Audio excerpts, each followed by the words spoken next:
Hello everyone, welcome to another lecture of organizational behavior and today our topic is ability part 2 physical ability. Last lecture में हमने intellectual abilities के बारे में देखा था और आज हम फिजिकल एबिलिटीज़ के बारे में देखेंगे. चैप्टर है हमारा diversity in organisation.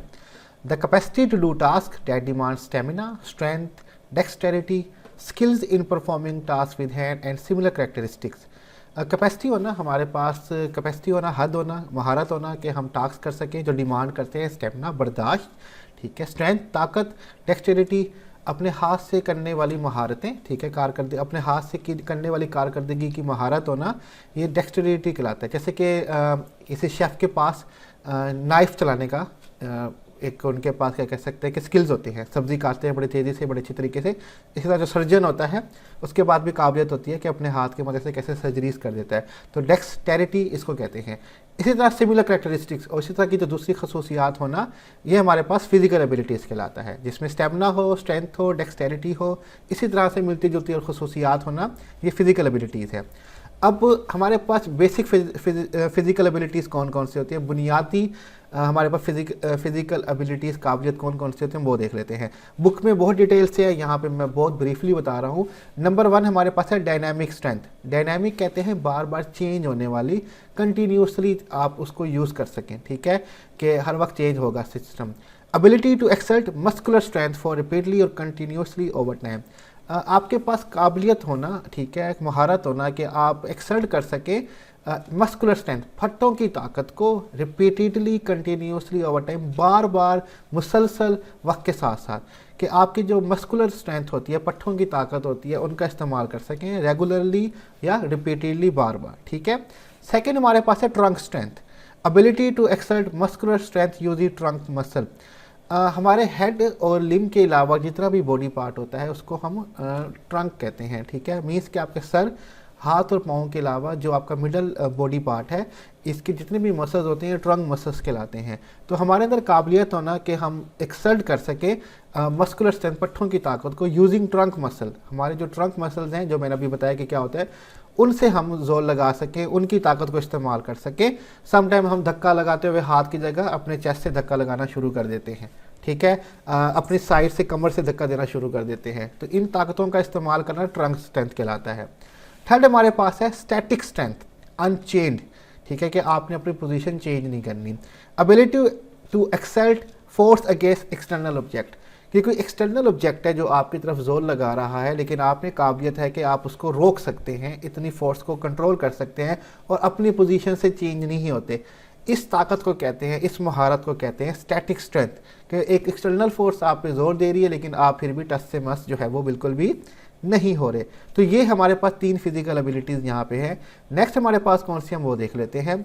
Explosive strength, ability to expand the maximum energy in one और सीरीज ऑफ एक्सप्लोजिव एक्ट.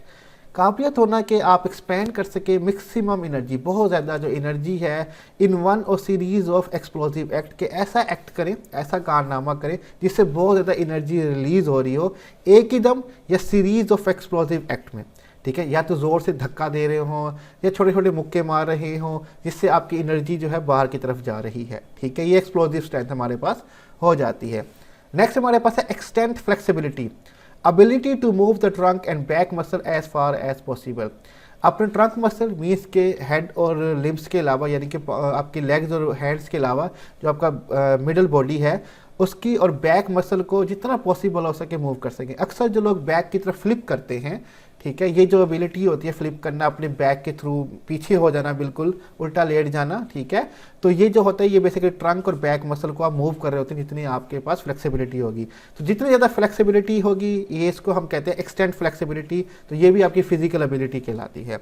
6 हमारे पास है dynamic flexibility, ability to make rapid and repeatedly flexible movement. बार बार फ्लेक्सिबल मूवमेंट कर पाना, ये आपकी डायनामिक फ्लेक्सिबिलिटी कहलाती है. सुबह सुबह जब हम पीटी करते थे स्कूल्स के अंदर, तो लेग्स को बार बार ऊपर नीचे करना, हाथ को बार बार ऊपर नीचे करना रिपीटेडली बहुत दफ़ा फ्लेक्सिबिलिटी के साथ, तो इसको हम डायनामिक फ्लेक्सिबिलिटी का नाम देते हैं इस काबिलियत को, ठीक है. जो ज़्यादा देर कर पाएंगे रिपीटेड और रैपिडली, इसको हम कहेंगे कि उसके अंदर डायनामिक फ्लेक्सिबिलिटी है. जो जल्दी थक जाएंगे इस मीन के उनके पास ये काबिलियत नहीं है. 7वां हमारे पास बॉडी कोऑर्डिनेशन.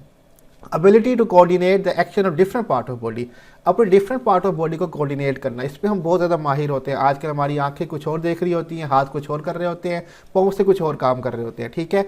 मीन्स के बॉडी और पार्ट आपके बहुत सारे काम कर रहे हैं और सारे के सारे जो पार्ट हैं एक साथ कोऑर्डिनेट कर रहे हैं, ठीक है। हम पिक्चर देख रहे होते हैं, मोबाइल यूज़ कर रहे होते हैं, साथ में जूस भी पी रहे होते हैं, गोद में हमारी प्लेट भी पड़ी होती है, बहुत सी चीज़ें इकट्ठी चल रही होती हैं और हमारा बॉडी जो है वो पूरा का पूरा सिस्टम कोऑर्डिनेट कर रहा होता है। इसी तरह जो ख़ास तौर पे जो फिज़िकल काम कर रहे होते हैं उसमें भी कोऑर्डिनेशन की बहुत ज़्यादा ज़रूरत होती है। मुख्तलिफ हमें काम करने होते हैं, ठीक है, तो बॉडी की कोऑर्डिनेशन ठीक होनी चाहिए।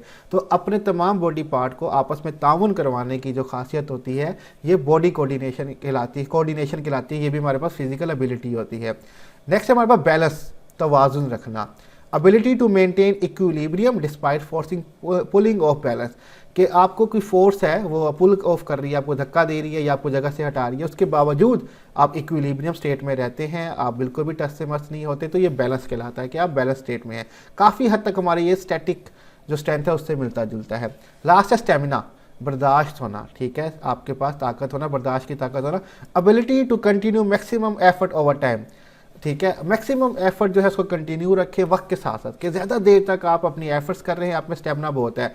अक्सर लोग फुटबॉल खेलते हैं, ठीक है, बात तो बहुत बड़ी बड़ी करते हैं स्टेमिना की, 5 मिनट फुटबॉल खेलते हैं उनको सांस चढ़ जाता है, स्टेमिना ही नहीं होता ना, भागने की आदत नहीं है, आजकल मोबाइल यूज़ करते रहते हैं हम लोग, तो फिजिकल गेम्स की आदत नहीं रहती, 2 मिनट भागते हैं सांस चढ़ जाता है, स्टेमिना ही नहीं होता हमारे पास बिल्कुल ही, ठीक है। थोड़ा सा काम करते हैं थक जाते हैं, स्टेमिना ही नहीं होता हमारे पास।